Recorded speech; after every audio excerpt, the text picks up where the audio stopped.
ওয়াশিংটনের রাত তখন ধীরে ধীরে আরো ভারী হয়ে নামছিল। পোটোম্যাক নদীর কালচে জল নিঃশব্দে শহরের পাশ দিয়ে বয়ে যাচ্ছিল, ঠিক যেমন প্রতিদিন বয়ে যায়। কিন্তু সেই রাতে রাজধানীর সবচেয়ে সুরক্ষিত এলাকায় ঘুম শব্দটির কোনো অস্তিত্ব ছিল না। পেন্টাগনের ভেতরের বাতাস ভারী হয়ে উঠছিল অদৃশ্য এক আশঙ্কায়। করিডোরে করিডোরে ছড়িয়ে পড়েছিল চাপা উত্তেজনা, এমন এক উত্তেজনা যা যুদ্ধে ঠিক আগের মুহূর্তে জন্ম নেয়। ভেতরের একটি কনফারেন্স রুমে জড়ো হয়েছিলেন মার্কিন সামরিক বাহিনীর শীর্ষ পর্যায়ের কর্মকর্তারা। অভিজ্ঞতার ছাপ পড়া চোখে ছিল ক্লান্তি, কিন্তু চোখের পাতায় ঘুম নামার কোনো সুযোগ ছিল না। টেবিলের ওপর ছড়িয়ে থাকা স্যাটেলাইট ছবি, ডেটা শিট আর ইলেকট্রনিক রিডিং যেন এক একটি নীরব সতর্ক বার্তা হয়ে উঠছিল। প্রতিটি ছবি, প্রতিটি সংখ্যাই একই বাস্তবতার দিকে ইঙ্গিত করছিল, এমন একটি বাস্তবতা যার মুখোমুখি হতে কেউ প্রস্তুত ছিল না। কয়েক ঘন্টা আগে তেহরান থেকে একটি সংবাদ ছড়িয়ে পড়ে। সংবাদটি প্রকাশ করে তাসনিম নিউজ এজেন্সি, যেটি ইরানের রেভলিউশনারি গার্ডের সঙ্গে ঘনিষ্ঠভাবে যুক্ত বলে পরিচিত। শুরুতে অনেকেই এটিকে প্রচারণা বলে উড়িয়ে দিতে চেয়েছিল, কিন্তু সময় যত গড়িয়েছে ততই স্পষ্ট হয়েছে এ খবর আর পাঁচটার রাজনৈতিক বক্তব্য নয়। সেই রাতে টেলিভিশনের স্ক্রল, কম্পিউটার স্ক্রিন, মোবাইল ফোনের নোটিফিকেশন সবখানে একটি বিষয়ে ঘুরপাক খাচ্ছিল, একটি সংখ্যা সবার মুখে মুখে ফিরছিল, 1,00,000 কিলোমিটার। পেন্টাগনের করিডোরে এই সংখ্যাটি উচ্চারিত হচ্ছিল ফিস ফিস করে, যেন জোরে বললে বাস্তবতা আরো ভয়ঙ্কর হয়ে উঠবে।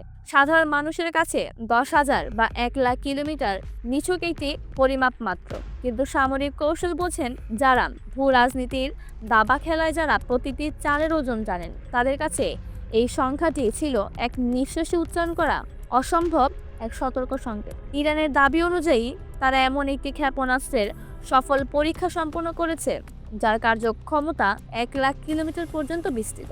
এই দাবির অর্থ কেবল দূরত্ব নয়, এর মানে হলো তেহরানের মাটি থেকে একটি নির্দেশ দিলেই অল্প সময়ের মধ্যে নিউ ইয়র্কের টাইমস স্কোয়ার আগুনের গোলা নেমে আসতে পারে। একইভাবে পৌঁছে যেতে পারে ওয়াশিংটনের ক্যাপিটাল হিলেও, যেখান থেকে পরিচালিত হয় বিশ্বের অন্যতম প্রভাবশালী রাষ্ট্রের শাসন ব্যবস্থা।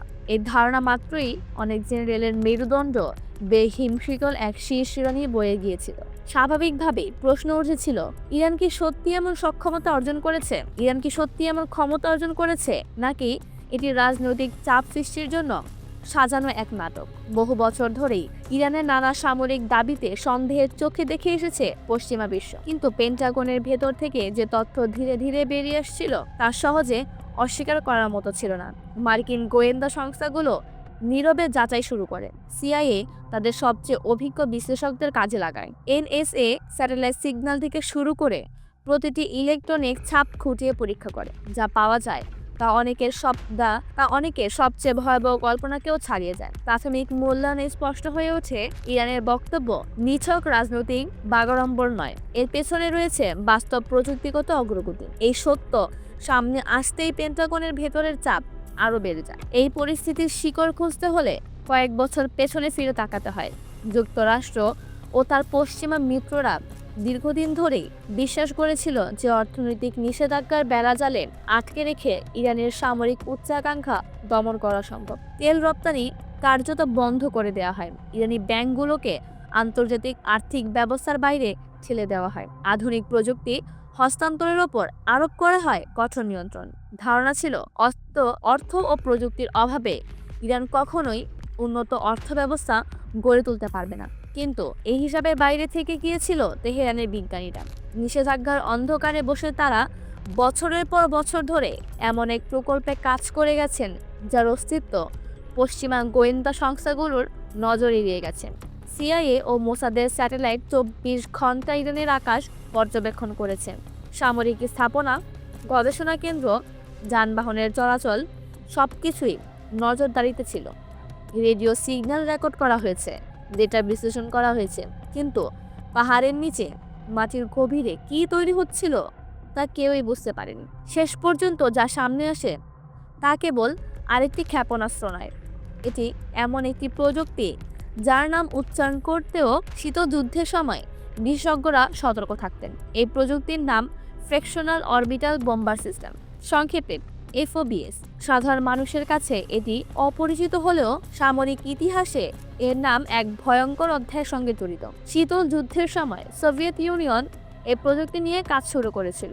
লক্ষ্য ছিল আমেরিকার মিসাইল প্রতিরক্ষা ব্যবস্থাকে পুরোপুরি অকার্যকর করে দেওয়া। সেই সময় এই ধারণা এতটাই ভীতিকর ছিল যে যুক্তরাষ্ট্র ও সোভিয়েত ইউনিয়ন অস্ত্র নিয়ন্ত্রণ চুক্তিতে যেতে বাধ্য হয়। পৃথিবী তখন পারমাণবিক যুদ্ধের কিনারায় দাঁড়িয়েছিল। এসওবিএস কিভাবে কাজ করে তা বুঝলে এর ভয়াবহতা আরও স্পষ্ট হয়। প্রচলিত আন্তঃমহাদেশীয় ব্যালিস্টিক মিসাইল উৎক্ষেপণের পর একটি নির্দিষ্ট বক্রপথে মহাকাশ পেরিয়ে লক্ষ্যের দিকে এগিয়ে যায়। এই পথ আগেই গণনা করা যায়।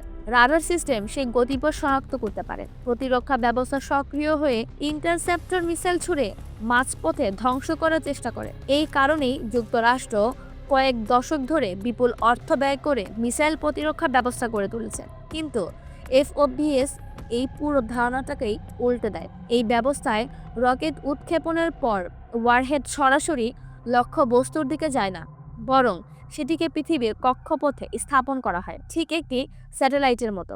সেই ওয়ারহেড দিনের পর দিন, মাসের পর মাস, এমনকি বছরের পর বছর পৃথিবীর চারপাশে ঘুরতে থাকে।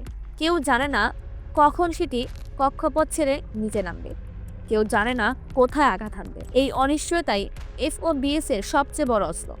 মাথার উপর শত শত কিলোমিটার ওপরে একটি পারমাণবিক ওয়ারহেড ঘুরছে, কিন্তু আপনি জানেন না সেটি কখন নামবে। New York, Los Angeles, Chicago নাকি ওয়াশিংটন, কোথায় আঘাত হানবে তার কোনো পূর্বাভাস নেই। এই মানসিক চাপই প্রতিপক্ষকে সবচেয়ে বেশি দুর্বল করে তোলে। আরও ভয়ঙ্কর একটি দিক রয়েছে। যুক্তরাষ্ট্রের মিসাইল প্রতিরক্ষা ব্যবস্থা মূলত উত্তর দিকে মাথায় রেখে তৈরি। শীতল যুদ্ধের সময় থেকে ধারণা ছিল রাশিয়া বা চীন থেকে কোনো আক্রমণ এলে তা উত্তর মেরু অতিক্রম করে আসবে। সেই অনুযায়ী আলাস্কা থেকে ক্যালিফোর্নিয়া পর্যন্ত বিস্তৃত প্রতিরক্ষা বলয় তৈরি করা হয়েছে। কিন্তু দক্ষিণ দিক থেকে আক্রমণের কথা কখনো গুরুত্ব পায়নি। দক্ষিণে তো মেক্সিকো আর মধ্য ও দক্ষিণ আমেরিকা, সেখান থেকে হুমকি আসবে এমন ধারণা কারো ছিল না। এফওবিএস ঠিক এই ফাঁকাটিকেই কাজে লাগায়। পৃথিবীর কক্ষপথ ঘুরে এটি দক্ষিণ মেরু অতিক্রম করে যুক্তরাষ্ট্রে আঘাত আনতে পারে, কোনো পূর্ব সতর্কতা ছাড়াই। সেই মুহূর্তে বিলিয়ন ডলারের প্রতিরক্ষা ব্যবস্থা কার্যত অচল হয়ে পড়বে। এই প্রেক্ষাপটে সবচেয়ে বড় প্রশ্ন উঠে আসে, ইরান এই প্রযুক্তি পেল কোথায়? নিষেধাজ্ঞা জর্জরিত একটি অর্থনীতি, ক্রমাগত অবমূল্যায়ন হওয়া মুদ্রা, আন্তর্জাতিক প্রযুক্তি বাজারে প্রবেশের কোনো পথ নেই। এই অবস্থায় কিভাবে এমন জটিল প্রযুক্তি আয়ত্ত করা সম্ভব হলো? এই প্রশ্নের উত্তর খুঁজতে গিয়ে যে তথ্য সামনে আসে তা আন্তর্জাতিক রাজনীতির নতুন সমীকরণের ইঙ্গিত দেয়। সাম্প্রতিক এক অনুসন্ধানী প্রতিবেদনে ওয়াশিংটন পোস্ট পেন্টাগনের গোপন সূত্র উদ্ধৃত করে জানায়, ইরান এই সাফল্য একা অর্জন করেনি। পর্দার আড়ালে দুটি পরাশক্তি তেহরানের পাশে দাঁড়িয়েছে, রাশিয়া এবং চীন। দশকের পর দশক ধরে যাদের প্রতিদ্বন্দ্বী হিসেবে রেখেছে যুক্তরাষ্ট্র, যাদের বিরুদ্ধে পশ্চিমা জোট গড়ে উঠছে, সেই দেশগুলোই এখন ইরানের সঙ্গে ঘনিষ্ঠভাবে কাজ করছে। এটি কেবল একটি সামরিক সহযোগিতা নয়, এটি একটি নতুন অক্ষশক্তির ইঙ্গিত, এমন এক জোটের উত্থান যা সরাসরি যুক্তরাষ্ট্রের একক আধিপত্যকে চ্যালেঞ্জ ছুড়ে দিয়েছে। পেন্টাগনের ভেতরে সেই রাত আলো জ্বলেছিল ভোর পর্যন্ত। সিদ্ধান্তের চাপ, অনিশ্চয়তার ভয় আর বদলে যাওয়া বিশ্ব ব্যবস্থার বাস্তবতা একসঙ্গে ভর করেছিল সবার ওপর। ওয়াশিংটনের আকাশে তখন আর শুধু রাত নয়, ভর করেছিল এক নতুন যুদ্ধের অন্ধকার ছায়া।